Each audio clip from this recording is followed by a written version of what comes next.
Em nome do Pai, do Filho e do Espírito Santo. Amém. Ave Maria, Virgem poderosa, Imaculada Conceição, Rainha das Vitórias, que as vossas lágrimas de sangue destruam as forças infernais que se levantarem contra o ouvinte do programa Oração da Manhã, aqui na nossa Diocese de Formosa, no estado de Goiás, bem como contra o ouvinte que escuta o nosso programa e reza conosco fora da nossa diocese. Deus seja louvado pela sua vida. Salve Maria Imaculada, Santa Mônica, rogai por nós. Bem, hoje nós lembramos Santa Mônica, mãe de Santo Agostinho, do século IV, que, pelo poder da oração assídua e confiante por suas lágrimas, alcançou a transformação espiritual do seu filho Agostinho. No livro das Confissões é delineada sua figura de mãe cristã e de contemplativa atenta às necessidades dos humildes e dos pobres.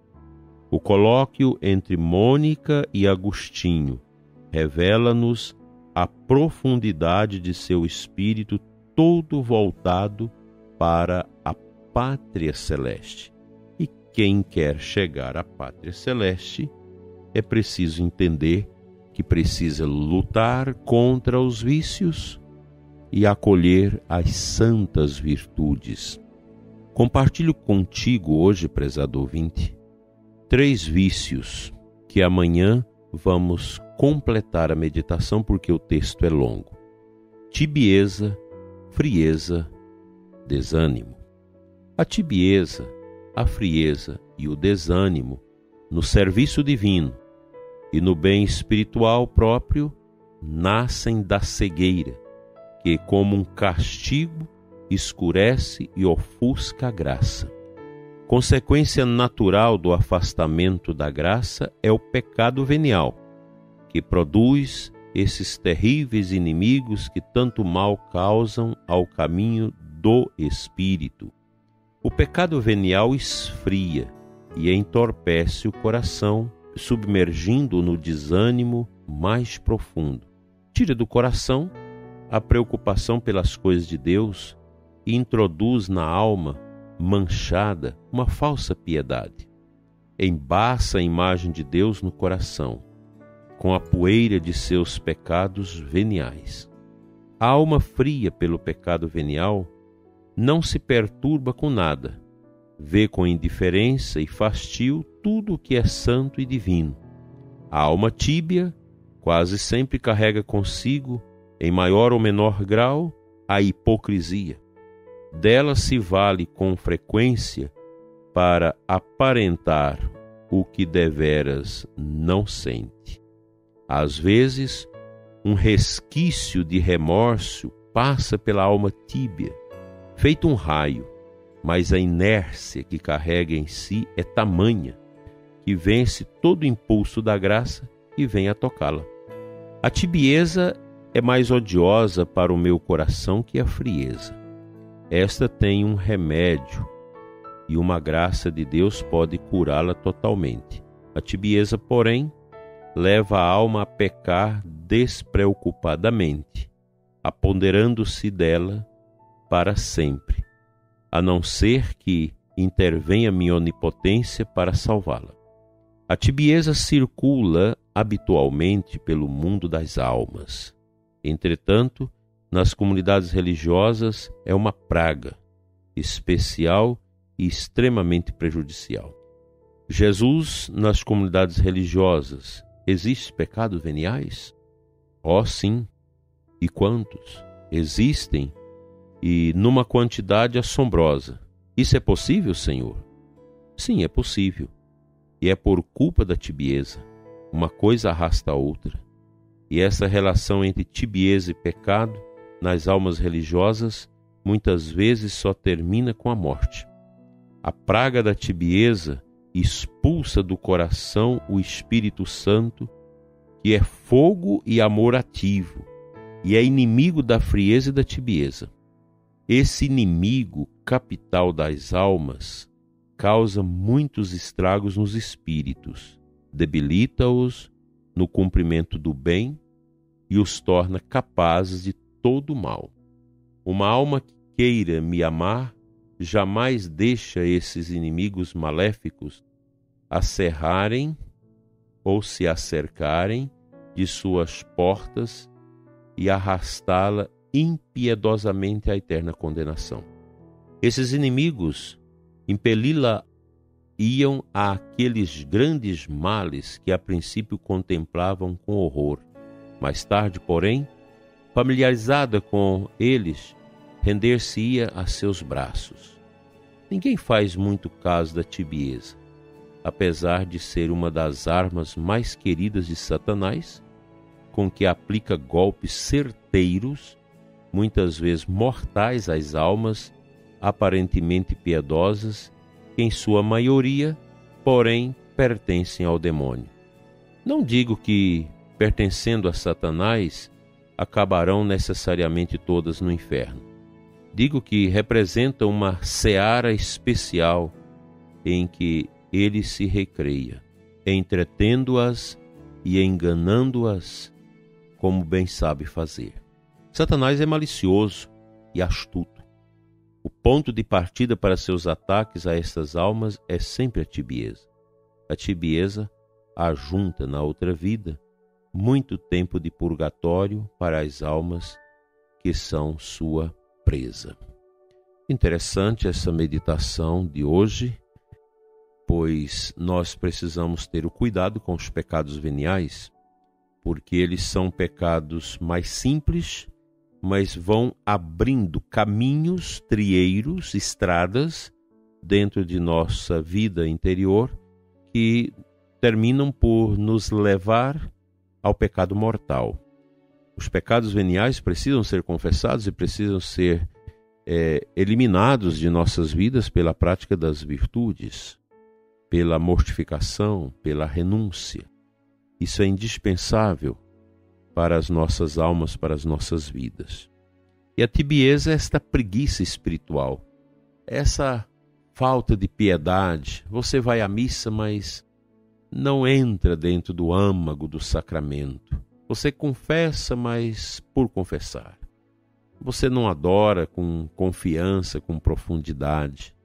O coração vai se tornando vazio, tíbio, fraco. É uma tentação constante, é uma miséria isso, que a gente precisa, com toda a força da alma, relutar contra isso. Tibieza, frieza e desânimo são males que estão muito presentes nas nossas famílias, até mesmo nas nossas crianças, e essas coisas vão entrando no mundo hoje. Grande parte da nossa juventude, até mesmo do mundo adulto, hoje não quer nem saber de escutar isso. Isso não tem mais sentido. As pessoas já foram todas anestesiadas por esta mentalidade da nova ordem mundial que vai tirando o sagrado da vida das pessoas. Isso não é de espantar que entra também na nossa vida de sacerdotes. Se a gente não tiver cuidado, nosso coração vai sendo tomado por essa mentalidade pagã, neopagã que está aí, que vai esfriando as almas e levando as almas à tibieza, à preguiça espiritual e, consequentemente, nos levando à condenação de nossas almas. A gente precisa retomar o caminho da fé, professar a nossa fé de verdade e não ficar acreditando nas coisas do mundo, nessa palhaçada do mundo que quer fazer com que nós entendamos que são as coisas do mundo que dão sentido à vida. Que nada. O mundo é muito pequeno para caber dentro de um coração que ama a Deus.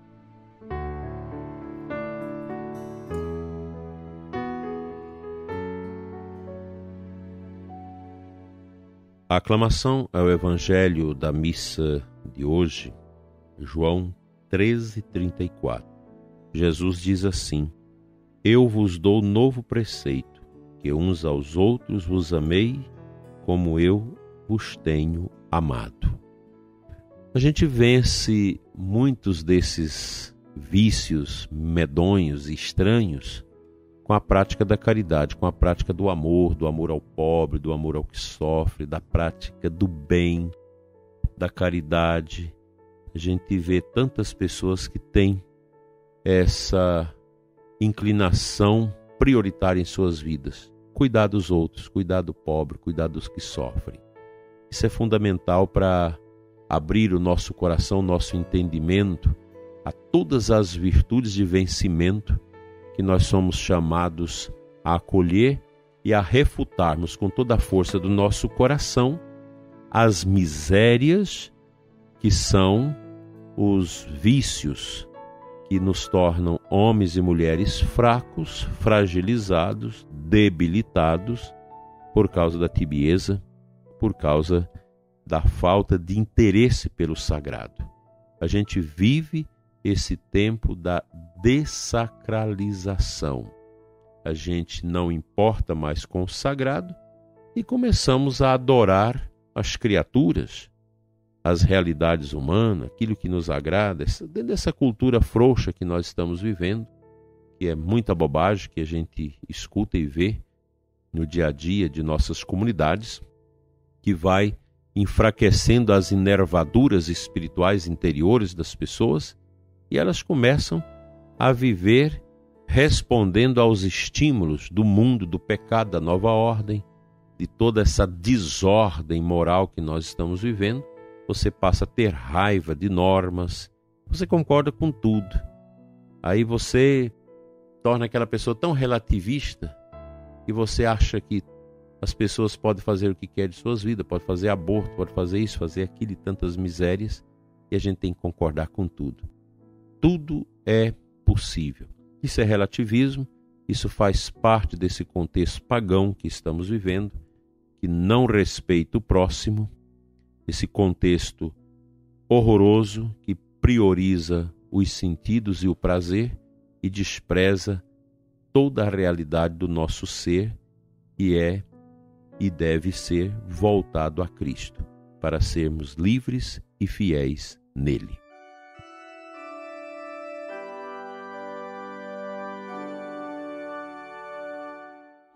Pai Santo, Deus de amor, eu quero orar pelos doentes, quero orar pelos que estão desanimados, tristes. Quero orar, Senhor, por tantas pessoas contaminadas com bruxaria, com essas coisas imundas, obscuras. Gente que tem andado atrás dessas estranhas práticas pagãs, horrorosas de invocação do mal. Pai, abençoa essas pessoas. Abençoa os que estão nos hospitais, os que estão passando por tormentos por causa de doenças graves. Abençoa-os, renova-os, abençoa os médicos, abençoa os profissionais da saúde que cuidam dos enfermos. Abençoa, Senhor, as pessoas nas famílias que zelam também dos enfermos e idosos em seus lares. Que nós tenhamos uma grande alegria, Senhor, por cuidar daqueles que sofrem e estão sobre a nossa orientação. Fica conosco, Senhor, enche-nos de alegria e contentamento por fazer o bem. Assim seja. Amém.